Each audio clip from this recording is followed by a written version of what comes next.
Hi అండి, మరి అందరికీ నమస్కారం. నా దినచర్య ఇప్పుడు సాయంత్రం మరి ఇంకా 9:30 ఎంత అయింది. ఇంకా పడుకుంటే ముందు ఇగో 2 బెండకాయలు ఇలా చీరుకొని నీటిలో వేసాను. ఇలా నిలువుగా చీరుకొని ఇందులో ఇలాగేసాను.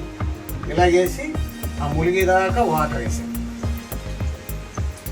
రెండోదండి మెంతులు నాకు 1 స్పూను, మా మిస్సెస్కి 1 స్పూన్ మెంతులు కూడా వాటర్ వేసి నానబెట్టాను. ఈ మార్నింగ్ తాగడానికి మాట ఏమంటే మార్నింగ్ చూపిస్తాను. అందరికీ గుడ్ మార్నింగ్. మరి రాత్రి నానబెట్టాం కదా, మరి బెండకాయ నీళ్ళు ఇగో. ఆ బెండకాయ నీళ్ళు మనం ఉదయం ఎప్పుడు లెగిస్తే అప్పుడు లేచి ఆ బెండకాయ నీళ్ళు ఇలాగ అనుకొని ఆ లోపల ఉన్నది ఎంత వస్తుంది. ఆ బెండకాయ నీళ్ళు ఇలాగ అనుకొని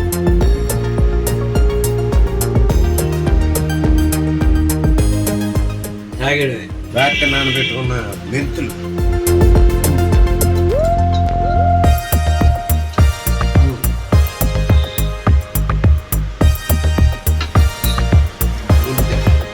మరి ఇదిగోండి, బెండకాయ నీళ్ళు మెంతి నీళ్ళు తాగి తర్వాత కొంచెం గ్యాప్ ఇచ్చి ఒక 2-3 గ్లాసులు వాటర్ తాగి అప్పుడు టీ తాగుతున్నాను.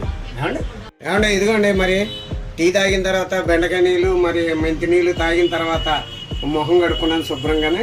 ఇదిగో మొన్న జావపిండి గురించి చెప్పాను కదా, జీడిపప్పు బాదం పప్పు అన్ని రకాల పప్పులతో. మరి అది ఎలాగ వేయాలో తెలియదు కదా. ఇదిగోండి 4 స్పూన్లు, అంటే నాకు మా మిస్సెస్కి